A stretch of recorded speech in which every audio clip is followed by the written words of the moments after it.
Forget the Colosseum. Forget the legions marching through Gaul. Rome's most surprising and impactful story didn't unfold in Europe, but beneath the African sun. This isn't the history you learned in school. We're going to challenge everything you thought you knew about one of the greatest empires in history and reveal its astonishing, untold chapters in Africa. When we think of the Roman Empire, we picture Europe, togas in Italy, legions in Britain, marble in Greece. But that's only half the story. North Africa, today's Tunisia, Algeria, Libya, was no distant outpost. It was the lifeblood of Rome, a jewel the empire couldn't live without. It's here that the fate of Rome was carved, not just in war, but in wheat, olive oil, and resistance. But this story doesn't start with Rome's triumph. It begins with one of its most ruthless campaigns. Carthage, a city that once challenged Rome for control of the Mediterranean. The Punic Wars were no mere skirmishes. They were a blood feud, bitter, brutal, and personal. After years of war, Rome unleashed its fury. In 146 BCE, they razed Carthage to the ground. Legend says they salted the earth so nothing would grow. But here's the twist. Rome rebuilt Carthage, bigger, stronger, Roman. What was once a mortal enemy became the face of Roman order in Africa, the ultimate symbol of dominance and adaptation. A new kind of conquest is coming, not by sword, but by plow.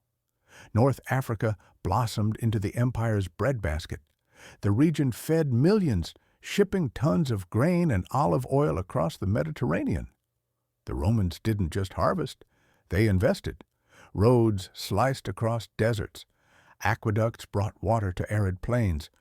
Lavish villas dotted the countryside, owned by Roman elites and local African nobility.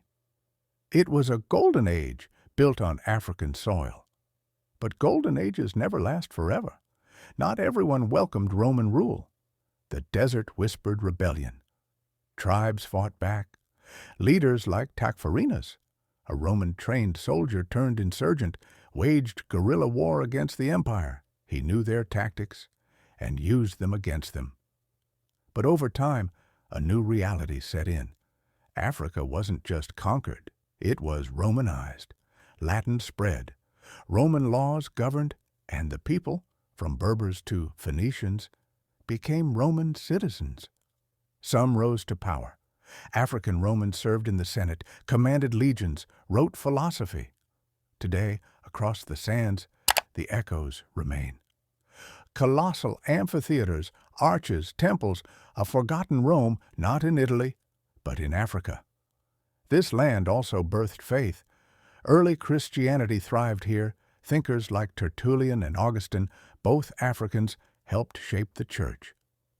The story of Rome in Africa is one of conquest and coexistence, rebellion and rebirth. An empire's ambition, written not just in marble, but in African stone.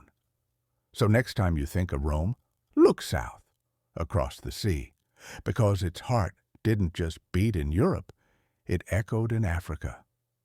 What other untold stories lie buried in the past?